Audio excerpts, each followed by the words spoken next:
Comme chaque début d'année, gendarmerie et élus se sont rencontrés à Luçon afin d'échanger sur le bilan de la délinquance dans le sud Vendée.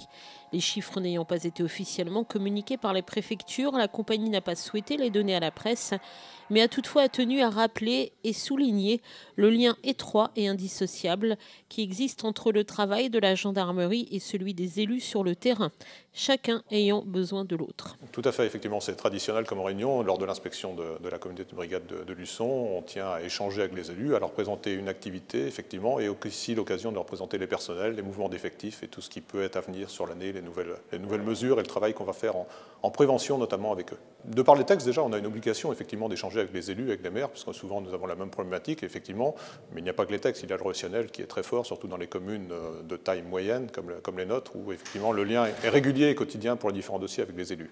L'actualité récente a malheureusement beaucoup mis en lumière le travail de la gendarmerie et de la police.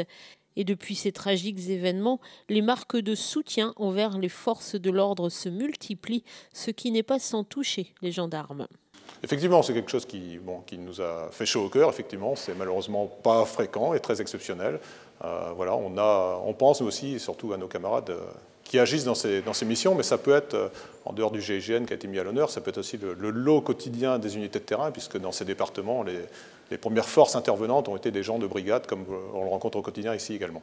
Sachez par ailleurs que c'est la dernière tournée d'inspection dirigée par le chef d'escadron Le Goff qui quittera ses fonctions cet été. Son remplaçant n'a pas encore été désigné.